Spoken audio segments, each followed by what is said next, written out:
আমি যোৰহাটৰ পৰা শ্ব' কৰি আহিছিলোঁ। তাৰপিছত আহি পেলাই ঠিক প্ৰথমতে খেত্ৰীৰ ওচৰত দুইটাৰ মানে পেচাব লাগিলে। মোক তেতিয়া ক'লে যে মই ইয়াতে পেচাব কৰিম। তাৰপিছত পেচাব কৰিলে, আকৌ আহিলে। তেতিয়া মোক গাড়ীৰ ভিতৰত সুধিছে পেচাব কৰাৰ পিছত যে এইখিনি ট্ৰাইবেল বেল্টৰ মাটি নেকি? কৈছে অঁ, তোৰ মাৰ ঘৰটো ইয়াতে তোৰ হেৰি আছে নাই, মানে ট্ৰাইবেল বেল্টৰ হেৰি মোৰ আছে। তেতিয়া মোক ক'লে, গাড়ীৰ ভিতৰতে কৈছে, তই এটা কাম কৰ, নাচি নাচি কিমান খাবি,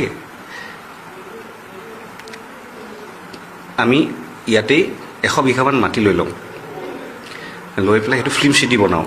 আতিথ্য নাপাওঁতে যিটো আজি গ'লে ৰাবাৰ বাগানৰ লগতে শিলৰ এতিয়াও আছে, সেইটো তেতিয়া আতিথ্য হোৱা নাছিলে, দিচাংখনো তেনেকুৱা হোৱা নাছিলে। সেই তাৰপিছত আহি পেলাই সি আকৌ তাতে পেচাব কৰিব লাগিলে।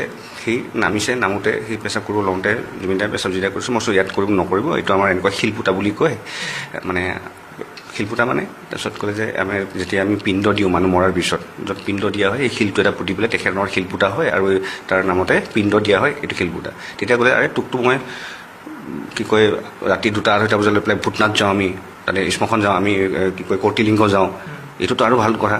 মোৰ ঠিক আছে, অপজিট ছাইডত সি পেচাব চেচাব কৰিবলৈ অকণমান দেৰি ইয়াতে জিৰাম অকণমান দেৰি তাতে জিৰাইছে। সেইখিনিয়ে কথা আচলতে জুবিন। তাৰপিছত মোক ক'লে যে তই ইয়াতেই মাটি ল 100 বিঘা, মানে যিমানখিনি পাৰা, 100 বিঘাই হওক 200 বিঘাই হওক, লৈ পেলাই আমি ফিল্ম চিটি বনাম, তই নাচি নাচি ইমান খাব নালাগে, কাৰণ এটা সময়তো নোৱাৰিবি, বয়স যেতিয়া হ'ব। সেইটো আছিলে সেই কথাটো। এইটো আজিৰ পৰা 12 বছৰ আগত চবেইটো কৈয়ে জানে সেইটো কথা। কিন্তু ফটোটো যে কোনে তুলিছিলে, এতিয়াও কোনোবাই মানে নামটো দিছে, মই পাহৰিছোঁ বাৰু।